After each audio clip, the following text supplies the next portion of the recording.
Kaladi Brothers. You got the whipped cream. I got this whipped cream because I tip. Notice? I tip no too. Whipped cream yet, not enough. Not enough though. So the cost of that whipped cream, that's what it's going for here. So how's it going? Let's start there. It's crazy. Yeah, it's good. Crazy good. Yeah. We just got possession of the third garden out of Seal-Off. Cool. We're getting that cleaned up. We got some paint. Whose was that? Alaska Bud Brothers. Okay. Yeah. Wow, you picked up the one behind Leaf. Yep, right next door to Leaf. I know where it is. You picked that facility up or the whole property? Not the whole property, just the facility. Yeah. I've been in that one. It's big. It's huge. It's freaking huge. Like with the upstairs and downstairs, it's well over 5,000-6,000 square feet and like 20-foot ceilings. There's a limit in there. There's a limited cultivation. Currently, yeah. Are you going to get an unlimited in that? Or it'll be. I'll make it a standard, and we're gonna 2, maybe 3 tier it. It's gonna be 2 to 3 tiers, Right on. Yeah, so. Right on. That's the way to do it, though. I mean, people who are, there's a lot of people who are stepping into things that aren't stepping in. I feel like I'm screwing up the camera shot. Oh, no, you're good. You're good. I know I'm good, but I'm screwing up the shot, man.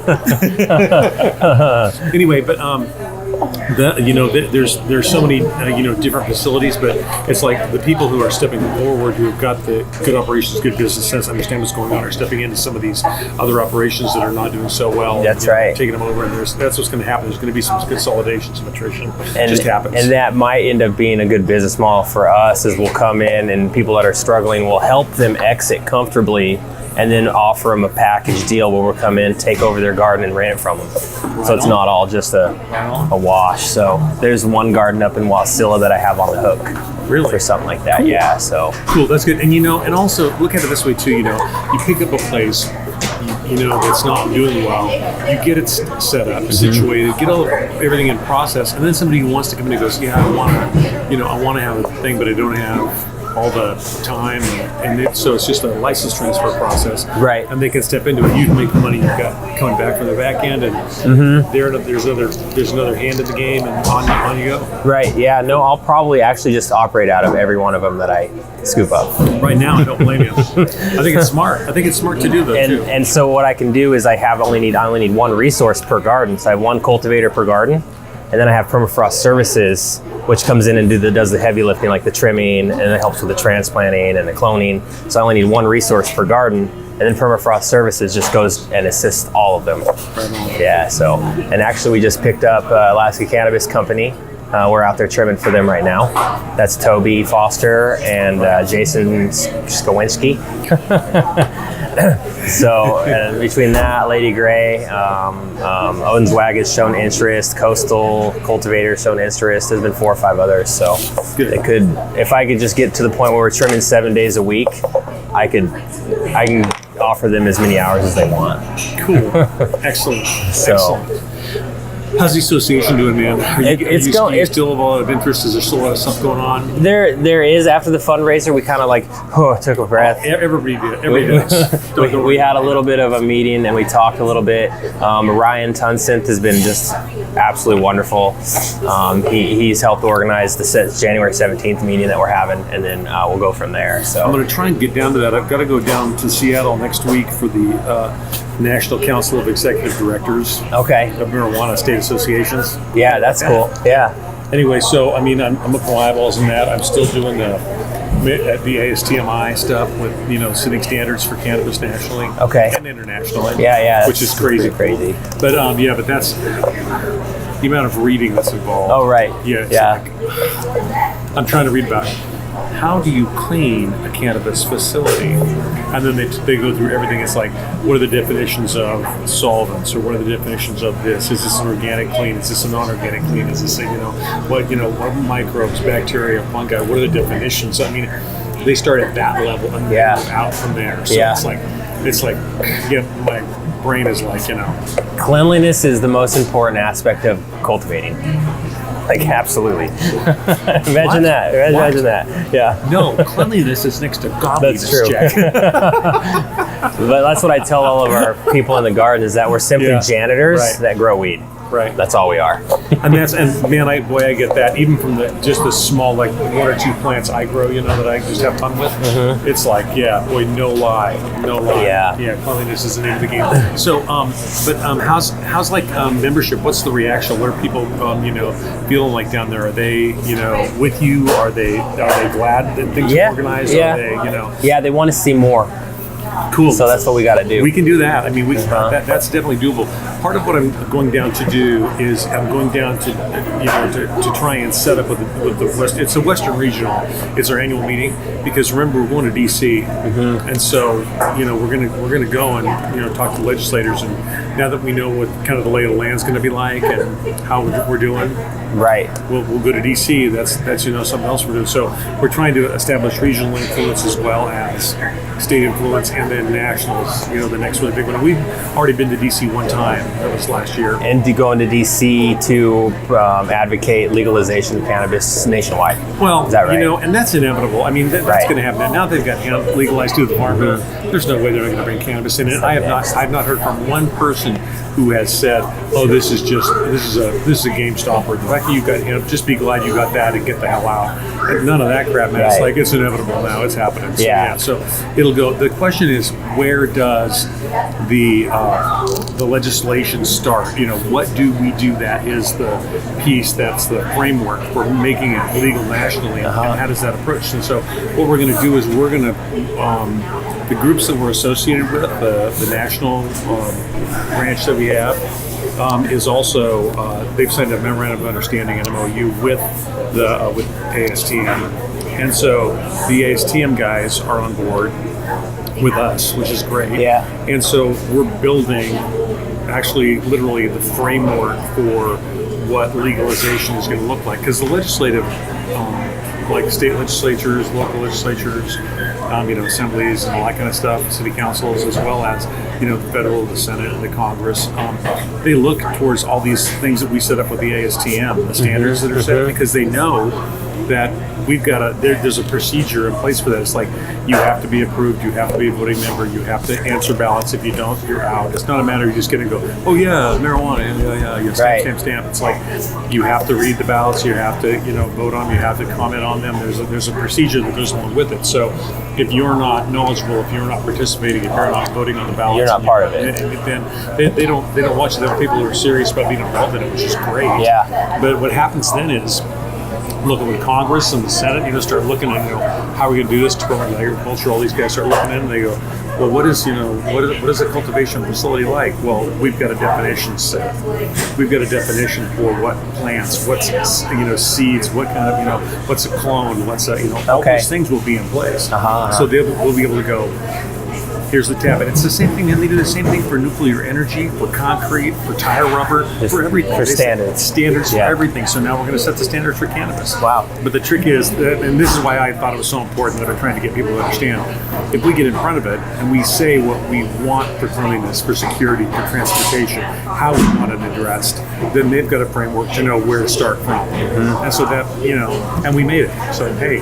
Right. Yeah. And so what we're looking at is when it becomes federal illegal, because what I've always said right now is kind of weirdly kind of a sweet spot, because we only have to deal with the state regulations and the federal government's not giving us regulations to follow. But once it becomes federally legal, it's going to be state and federal regulations that we're going to have to follow. I think what will happen is that the way we're going right now, I think that the ASTM standards that they're setting are kind of umbrella standards. And so like they'll say, okay, here's the rough outline. And every state has to have at least this. You know what I mean? So yeah, and then there'll be state things that are more structured than what that framework will have, but there'll be some that I'm sure will be less, but that'll be the minimum. I'm sure we're going to set up. So anyway, so it's a good baseline to set. Yeah, anyway, it'd be good to get in front of that and before they start trying to tell us that we need to have like armored vehicles to transport you know what I mean? It could get ridiculous, right? Yeah, true. Well, and it shouldn't be that way, And I think once the banking issue gets, once we jump that shark, it'll be good to go. But the thing I was going to ask though is, what can I do though on the Kenai? What can I help out with on the with the Kenai Peninsula? I didn't know if there's people I should talk to still, if there's things you need from me. Realize that everybody's going to re-up in February. That's we've set that as dues month now. Right. So if you want to be a member in good standing, you go in February. And then, a third of everybody who, comes to the chapters. Yeah, so I just need to set up. It'd be nice to have a bank account. That'd be nice. I think we can get them at CU1 now. Mm-hmm. I think we can do that. Now, I do know that I talked to him and he's emailed me back and forth. I think the price that CU1 wants to charge for banking with him is going to be outside of what I'm interested in paying.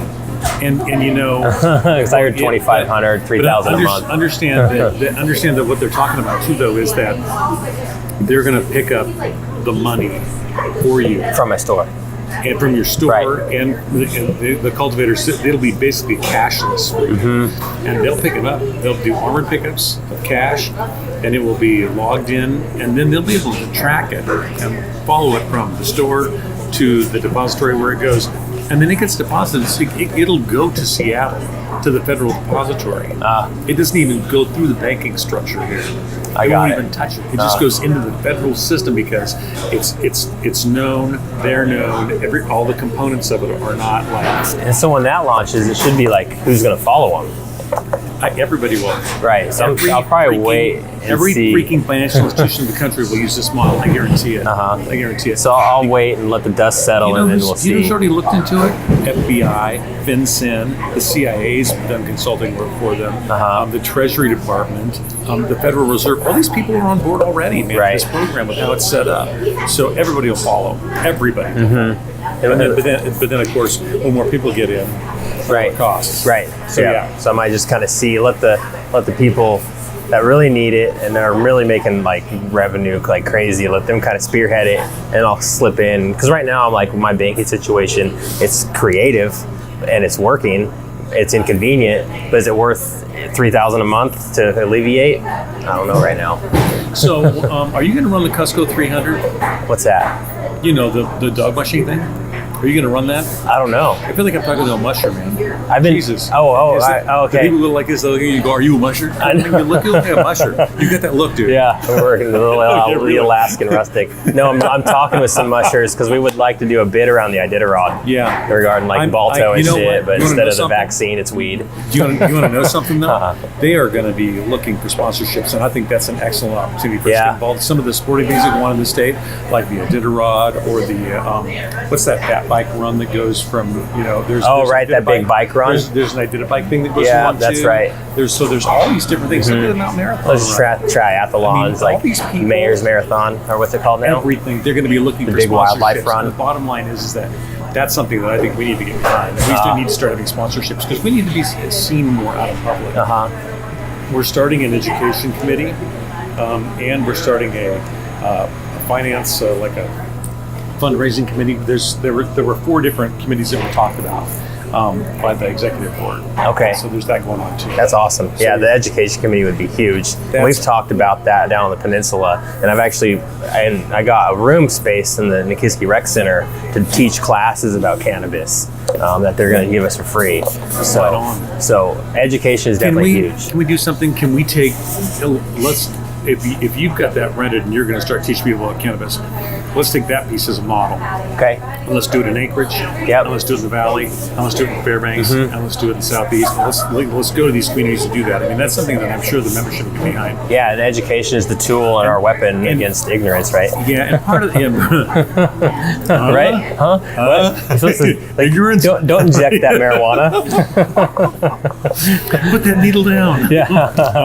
The thing that I want to make sure of though too is that I feel like we've started moving, and we finally started to get to where the point where we had enough people involved that we got on-site consumption passed, and we got who the hell knows where that's going to go in the long run. But for now, it's something to move forward to definitely. But we got to the point where we've started to be able to influence things, and everybody looks at us now and goes, this is the AMIA is like, what we're going to do. We're the ones who are pushing and who are making things happen.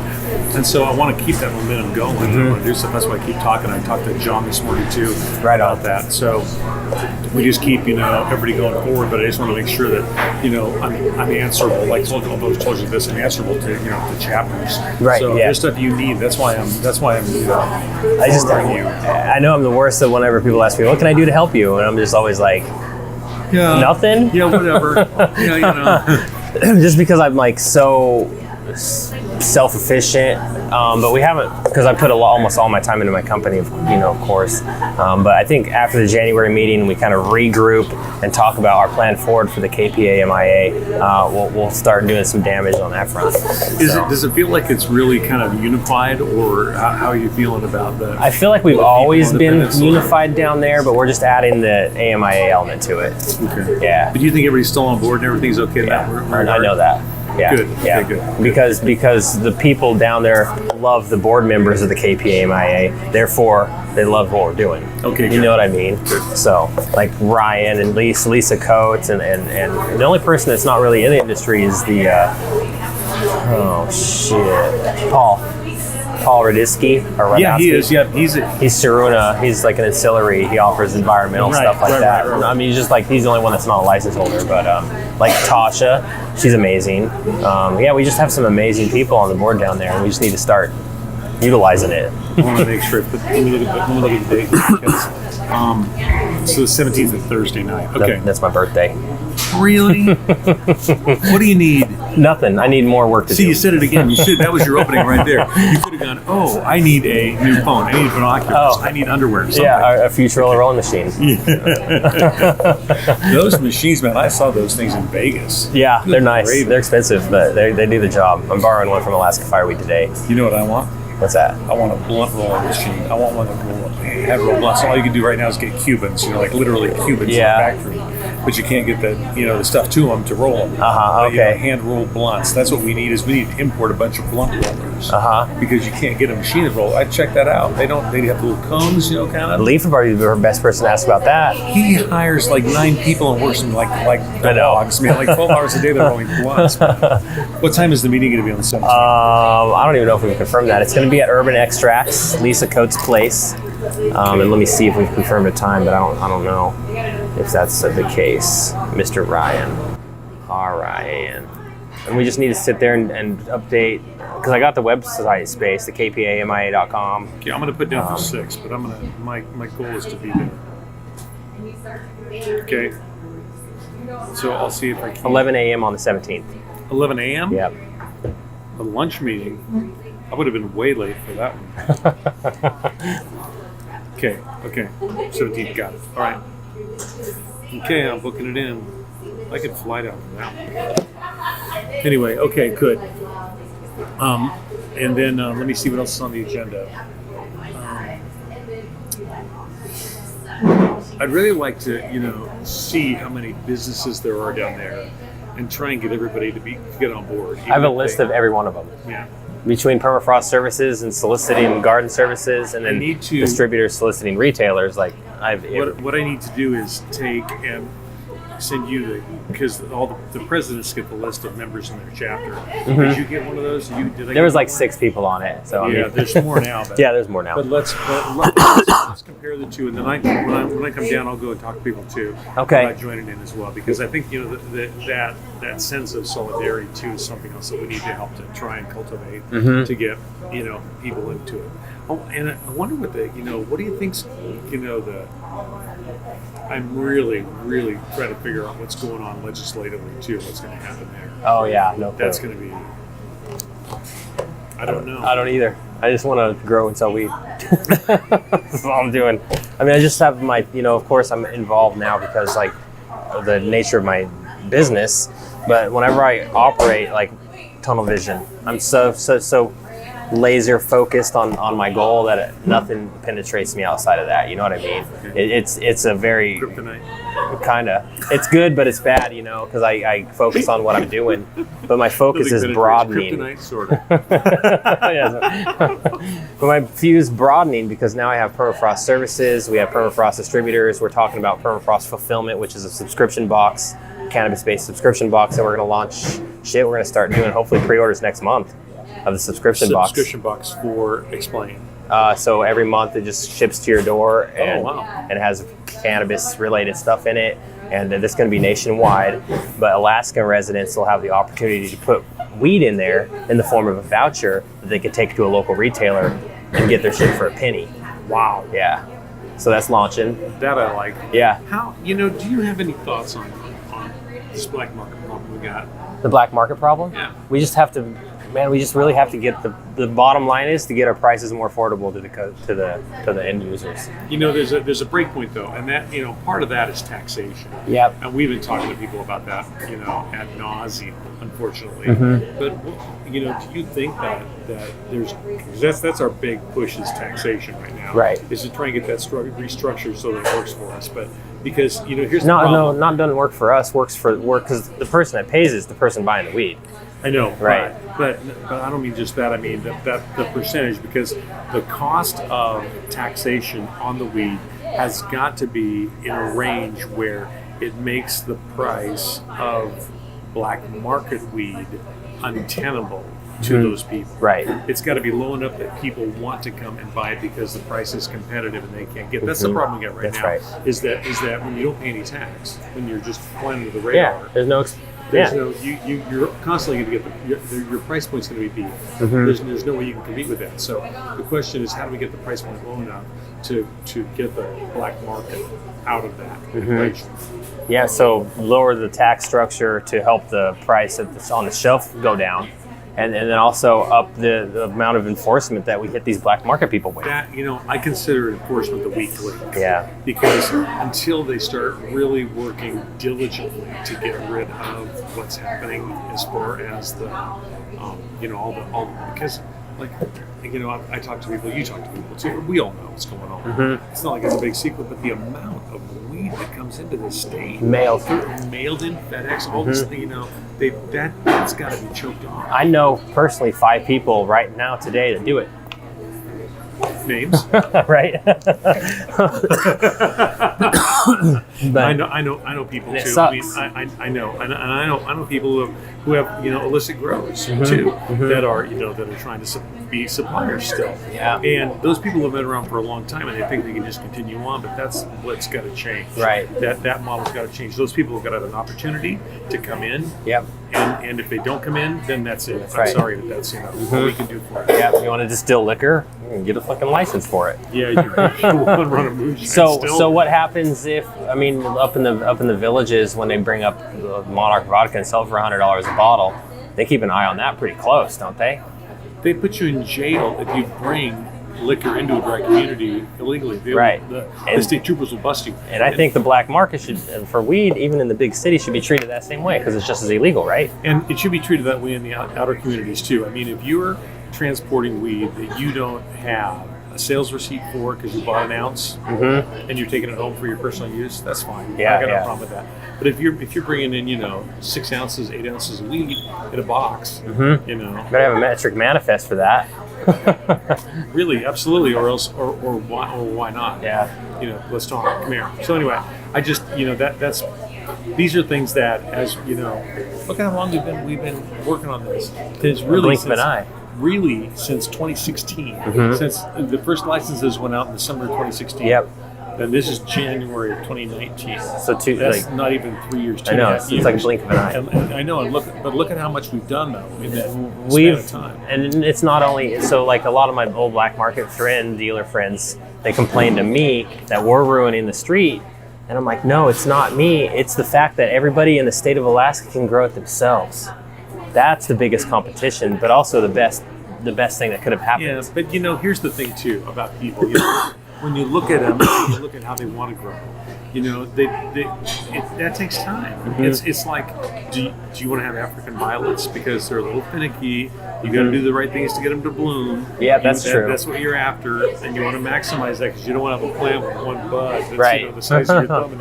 And I get 6 weeks and I spent $800 and I got this. I know, right?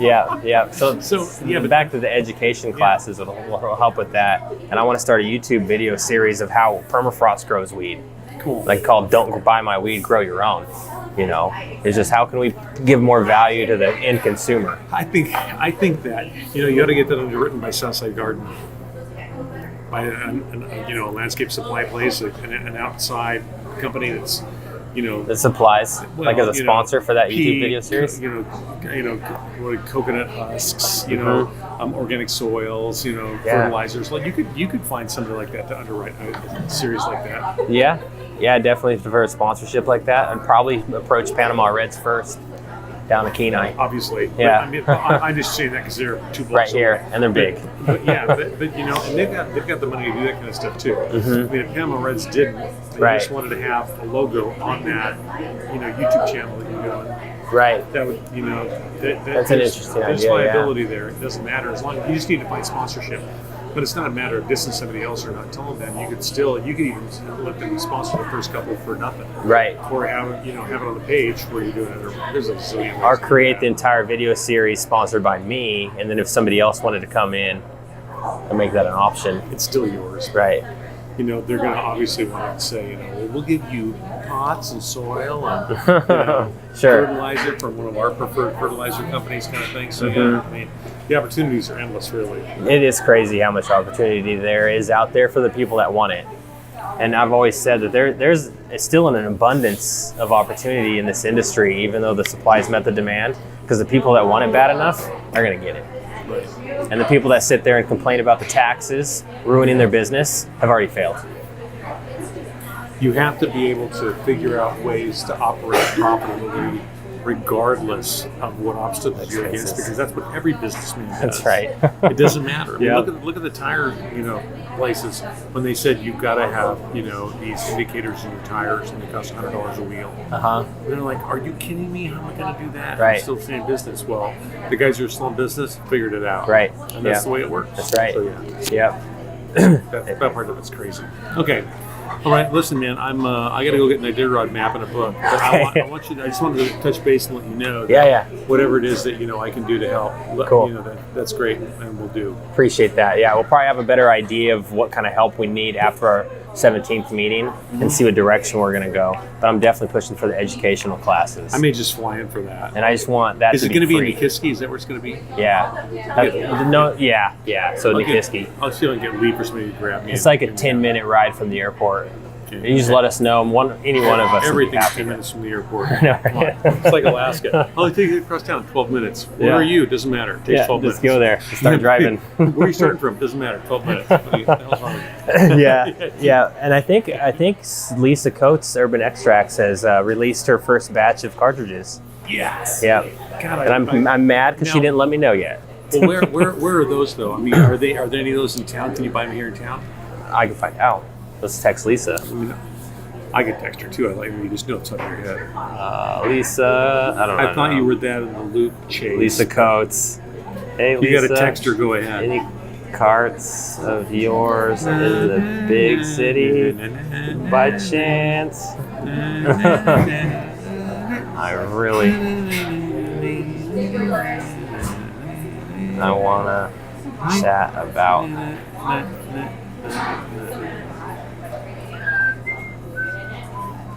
All right, we'll see what she says. The countdown's on. What do you got Let's there? just see. I know, Let's just right? see how long it takes you to get a response from Lisa. All right. In the meantime, we'll go over to Instagram because I live there. Urban Extracts, and they have one post. Lisa, what are you doing? See what she says. Hey, this makes for scintillating video, by the way. Yeah, Just saying. I know. This anticipation is Anticipation. My battery's going to Killing be me. dead on my phone before we get around to that. It may. It may.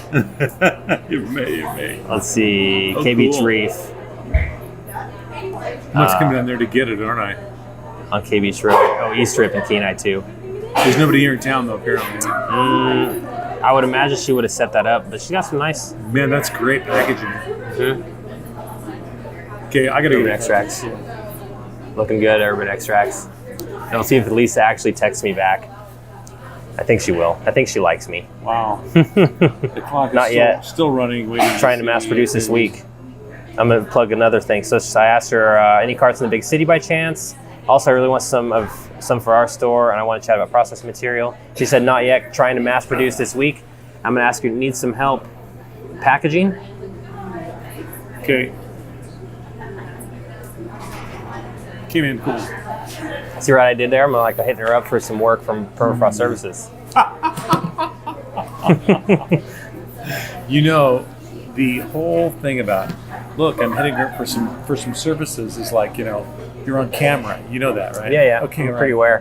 Have you seen him change his underwear yet? Has anybody seen that? That's episode 4. Yeah, it's coming out. Yeah. I'm skipping that Yeah, one. you might wanna- Skipping episode 4. If there's underwear involved, I'm out. Okay.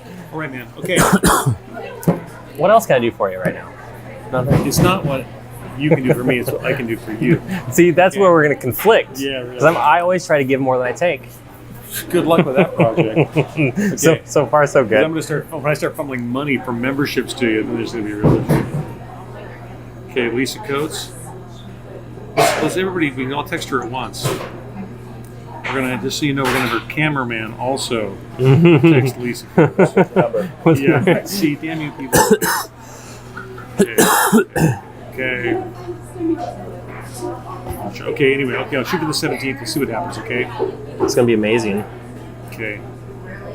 How did all the coat fundraisers and stuff like that in the Valley and Fairbanks, all that stuff go? Hang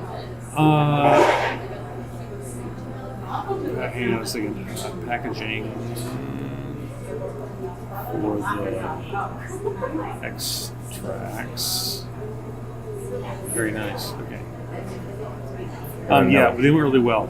That was the problem was it was on the 19th, you know, weekend before Christmas. Everybody's shopping. Everybody's got every damn Christmas party under the sun happening. You know, so in that regard, it was difficult. Although it was nice, there were people in and out and stuff like that. Yeah. I don't think it was as many people as they wanted to, but that was kind of a, you know, what are you going to do? You can't really make. That was the weirdest date for an AMCO meeting The I've ever heard in my 19th? life. Right before Christmas? I mean, like the weekend before Christmas. What do you know? Yeah. I mean, for 3 full days. Yeah, the yeah. weekend before Christmas. You know. This is something else we're starting to talk about. It might be another subsidiary of Permafrost, is Permafrost planning or Permafrost events. And I'd like to host an event up here in Anchorage. Yeah. And I reached out to AMCO to see if they'd be interested in participating in that with me. As far as they could have a booth, do a little PR, you know what I mean? Well, now you know that the job fair thing is going on. No. For ACBA, I'm going to get that posted up, but it's on the 19th. And I can hook you up with get a booth up here too. If you want. Okay. To help, do services and stuff like that. The Permafrost services things. That would be fantastic. That would be a great place because then you could also find people who are interested in working and might be willing to work there or work here for you. Yeah. Because once we get the Kenai Peninsula dialed in, then we'll hit Anchorage and Valley and Fairbanks, and just do what we got to do. What the hell was that? It's like this. Well, we're gonna rob a couple banks and we're gonna have to kick your grandmother. Yeah, we're gonna fucking do what we gotta do. What the hell was that? We're just gonna execute. Okay. All right. Okay. So then I'm good. I'm good for that. Okay. We'll chat some more. I know there's more stuff, but I can't think what it is. I got to get my daughters having a tooth pulled. They're just gonna leave town again. Oh, right on. Good times. How old are your kids? They're like 12. I got 10? 13, almost 14, 6, 3, and 1. Yeah, just wait till they move away, and then they come back to get dental benefits and stuff. Oh, right. Well, I don't got that. She's 22 and she's a naturalist. I don't got dental benefits, so I'm good. Yeah, you'll get There's it. a couple the Wow. other day. Cool. There's a better picture of the kids here. That's great. Down the middle of the street. Well, it's our street. It is? Yeah. You got to do what you got to do. And usually the dog pulls them. All right, on. Yeah, except the little one there. Yeah, mush. Really? Okay, anyway. Yeah, you are a musher. Okay. Anyway, so, all right, well then I'm going to get going. I got to get a good road book for my sister in Drain, Oregon for her library. Okay. Millennium Hotel? Huh? Maybe Millennium Hotel might have one? They're like the headquarters of that Interrod, right? Who is? Millennium Hotel, or the lakefront? Yes, but the one out there got is huge, but they might have some smaller ones too. But I'm going to go into Tidal and see if they got it for a quick second. Imagine Before that. my daughter goes, okay, my cavity's filled. All right. Right on. I'm glad to have the kids home there. It's bizarre, when you get to the point where your kids are all older, and then it's like, right now you do really court and all that kind of stuff, and then they get to be like, 22, 23, and you're like, they're like, hey, you got me that, that push you're in, that Permafrost push. Oh, yeah. Where's I guess that now? Well, hopefully whenever they're that age, they're trimming for me. You got to do what you got to do. That's right, yeah. Keep it in the family. Damn rules, I'd do it sooner if I could. Okay, man. All right.